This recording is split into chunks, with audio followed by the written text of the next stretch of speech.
All right, hello. This is B-Ball Pro Insider episode number 21. I am Candace Wiggins, and we have a lot to discuss in this episode, so we're just gonna get right to it. This episode is called The Final Clippers Test. And, a lot has transpired in the last week, especially including last night. The Atlanta Hawks evened the series with the Milwaukee Bucks, so it's 2-2 over there on the East. Giannis suffered a very, just crucial, devastating injury when he hyperextended his knee. So we'll get to that, later on, but I really want to focus this episode on the Western Conference Finals, especially Game 6, which is happening tonight. After watching, the first 4 games of the Eastern Conference Finals, I for certain believe that, and I would go all in on that bet, that the West is going to win the championship. It's reminding me a little bit of 2018 when the Warriors, were just, it was the Warriors versus the Rockets. And really was the finals, and they ended up beating the Cavs pretty easily. I think they swept them actually. So I don't think it's going to be necessarily a sweep with the Western Conference and the Eastern Conference teams. I don't think that I think that it could go to 6 games. I see it being pretty competitive this year versus like 2018. But I definitely think for certain the champion team is going to be in the West. And it's kind of interesting dynamic if you take it back to 2018, seeing as Chris Paul led the Rockets to a 3-2 lead against the Warriors, and now here he is leading the Phoenix Suns in a 3-2 lead against the Clippers. So we're going to really just talk all about the West in this program, in this episode. And we will also get to the East as well, briefly, because I think that there's a huge turn of events. But again, like I said, I really just feel like it doesn't really matter what's going on in the East now, because the West is, it's how the West was won, basically, is the new storyline. So with that said, let's get right to the Clippers and the Suns. So back on February 1st of 2021 of this year, I penciled into my notes that I felt like the Clippers, no matter what was happening at the time, I felt like the Clippers were the number 1 team in the NBA. I felt like they were the best team. They just passed, for me, they passed the eye test, and just in terms of what it takes to really win at the highest level. I saw that in the Clippers. I felt like, early on in the season, and I did an episode earlier called The Clippers Test. And that really stands. The Clippers, the whole season, no matter what, they haven't ever really been in first place. They weren't at full strength, really, the whole season. But every time they played, they just played with that similar and same intensity. They were very consistent. No matter who was out there on the Clippers wearing their jerseys, they had the most consistent effort that I had seen. And it started to make me think that, wow, they were really testing teams. They were really testing teams at full strength, even when they weren't at full strength.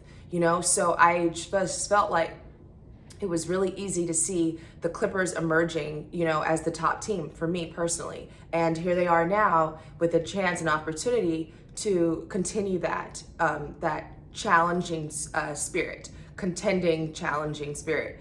And, it's not a surprise that they were the only team that was able to beat the Suns. They beat the Suns multiple times this year, and I think there's a reason why, because they just have this consistent effort that no matter what is happening, no matter who's hot, who's not, they just have this energy that really challenges and tests teams over time.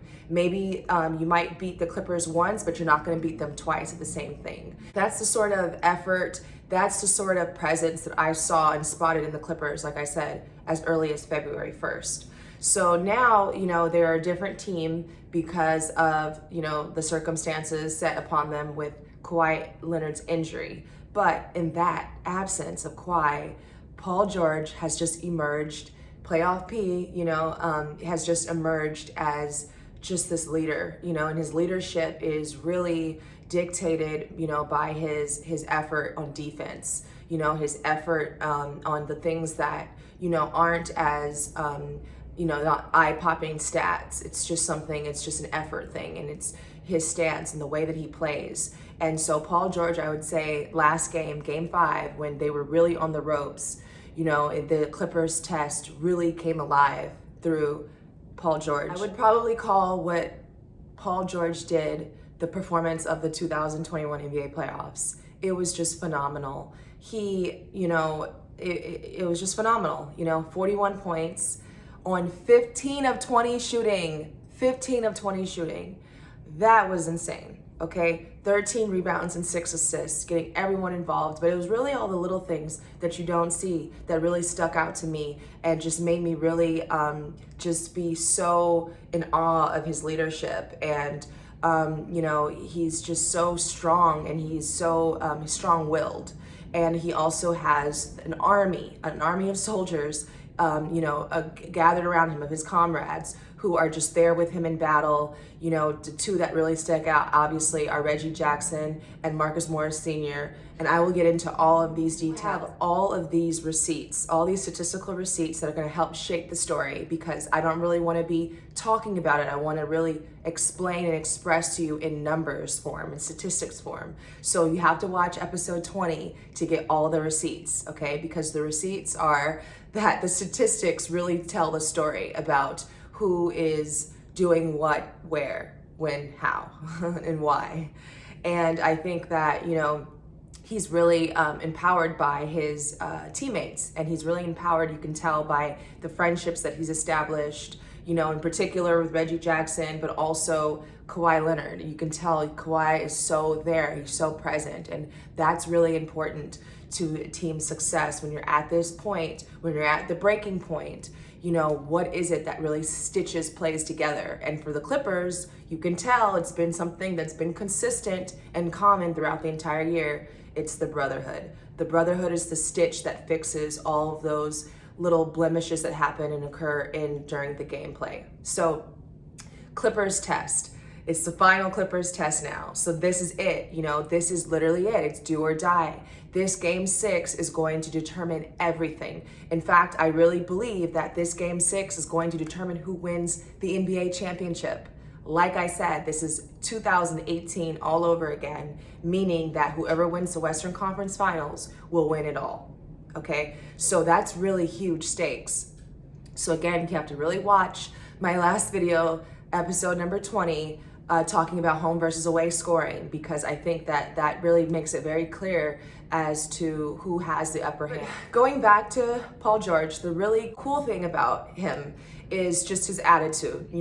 His attitude, his post-game interview was just so awesome. But the one thing that stuck out to me, what he said, was he just credited his coach, Tyronn Lue. He credited him right away, and it was just like basically, giving him all the credit. So you can tell that this is a Clippers team that is very responsive to their leader. The depth of their roster, the trust that they have in each other, and the trust that the coach has in the players has really played to their advantage. And, for Paul George to really credit his coach like that shows that, that dynamic very clearly. And I think that, that's going to be a very important element for this game 6. And, the Clippers really, no matter what happens, no matter if they win or lose, they really shifted the narrative for the future, for their future seasons, for this season and beyond, in terms of just doing the impossible, doing the impossible and doing it, against all odds, without your best players, and just they've been no excuses the whole season. This is a common thing. The reason why I say that doing the impossible, there's a huge discrepancy between the Clippers playing on the road and any other team playing on the road, especially in this particular series. They won game 5 on the road at Phoenix Suns Arena, which, like I've been saying and mentioning, it is the hardest place to play. And it is, just the calamity there and the basketball and just all of those factors, for them to get a win in game 5 at Phoenix Suns Arena is really where I feel like they shifted the narrative and changed the narrative about who they are as a team. That's the number one reason why I feel like the Clippers are just the team to beat. They basically have the number one key ingredient that any team would want right now in this situation, which is momentum. Momentum is on their side. And, I said this in a few episodes prior when I was talking about, their game 7 against Dallas. Really just figuring it out as they go.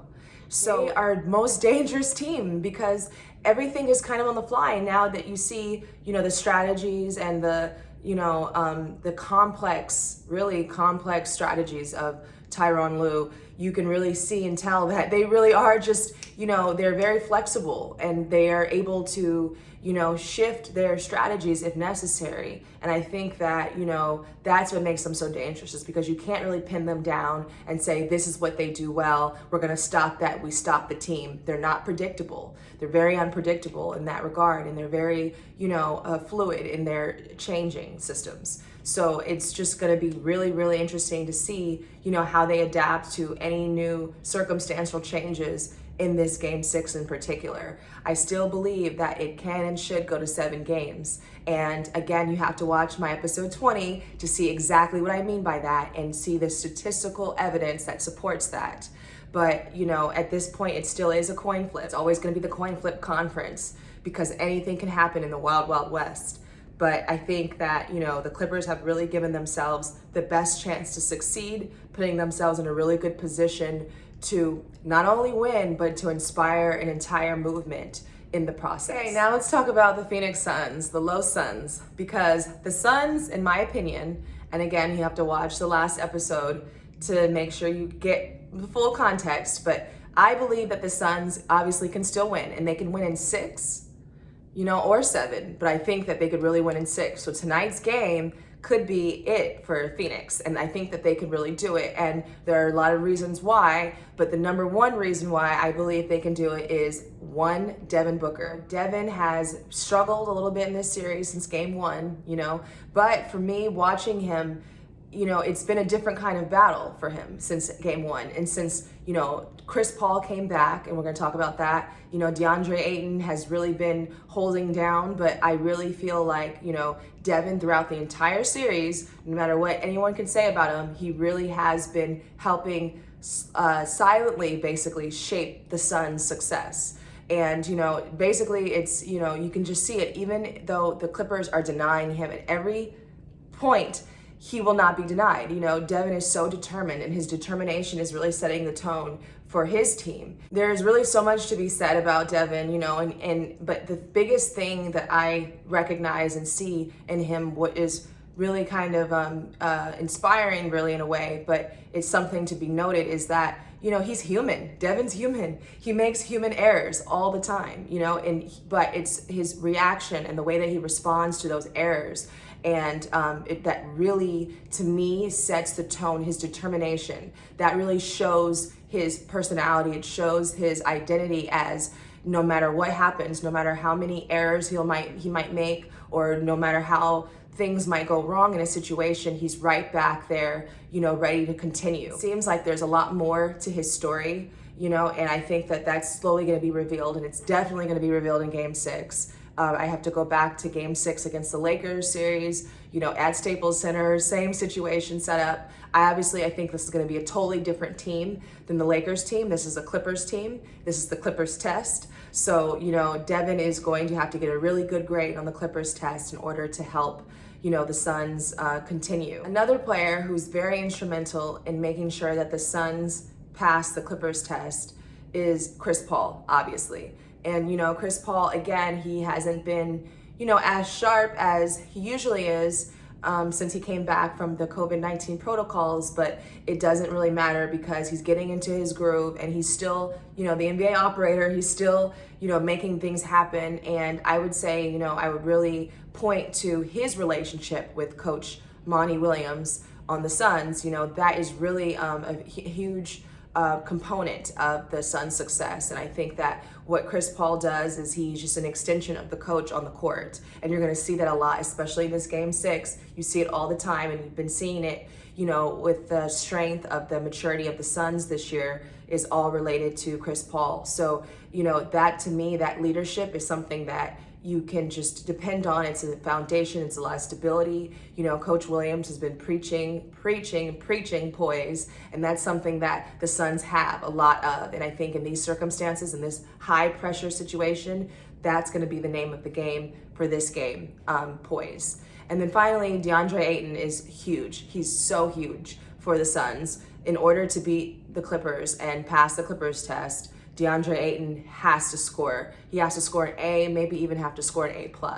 And, there are some things that I mentioned in the previous video, but the number one thing is just, really DeAndre Ayton being a force inside and getting to the free throw line.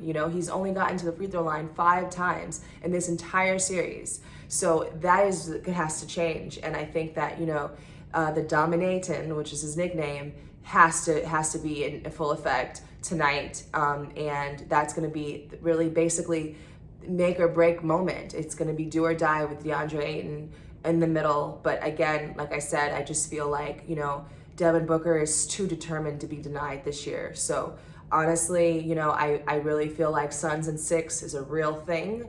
And, but Clippers in 7 is almost, it's almost more of a guarantee than even Suns in 6. Again, before you think of it as a hot take, please watch episode number 20. Okay, so now let's talk about the Eastern Conference. And I saved the Eastern Conference for last because, just it has completely changed and exploded. Imploded, it's the injury. Giannis got injured. It was just the hyperextension of the knee. It's just something that I've lived through, and you just don't want to see that for any team. But I think that, now it has definitely evened the series. The series is literally even now, 2-2. And there's really 2 big injuries that both teams are dealing with. Obviously, Trae Young's absence with his ankle and Giannis with his knee, both questionable. It's going to just basically be a battle. And I think that this Eastern Conference has turned into like psychological warfare. Basically, it's which team is mentally strong, which team is mentally tougher. Because at this point now, it is very even. It's become almost like a coin flip in itself. But the difference is that, whichever team does survive is most likely going to lose to the Western Conference team. So, it's really, you got to think bigger scope. You got to think, it's going to be great for these teams to win, but it's going to be very, very, very difficult for them to beat these formidable foes in the Western Conference. What I believe is going to happen in the Eastern Conference is I think that it's going to be a home versus away game. So now it's tied up. The Bucks are able to reclaim home court advantage by winning a really tough game, game 3. So now they're able to, everything has been reset, okay? Everything that happened before, it doesn't matter. It's the first to 2 wins out of 3 games. So the Bucks have home court advantage. I think that could play to their advantage, but it really depends on some key players' performances. And I talk about that in the last episode, so make sure that you watch that. But statistically speaking, it's just going to be a matter of home versus away scoring. Really even. It's really hard to call. It's really going to come down to individual players and them maximizing their strengths, and then really just the power of home court. And not home court in terms of the crowd and the loud crowds, because as Phoenix showed, a loud crowd doesn't necessarily do anything. It's about performance on the court, on the road. That's what home court advantage really builds and establishes. So all you Atlanta fans, do not be offended, okay? I said what I said. It's about performance on the home court. That is what's going to dictate who wins Eastern Conference Finals, okay? So there's a lot to explore with that too, and there's a lot of places that can go. And so now, that pretty much wraps up this episode. It's getting really, really intense. We're getting right to the top, narrowing it down to the top 2. So there's not going to be a lot of programming left. Okay, we'll have just next week, and that'll be it. And next week's series will definitely be a recap or a review of the finals, the NBA finals. And also, the talking trends that I really want to talk about next week is going to be all about trolling, trolls. And, I consider myself a troll, so to speak. So this isn't something, I'm not trying to, be negative about it. Really what I want to talk about with trolling is just the redemption, the rewards that you get from winning, and how that can really beat trolls.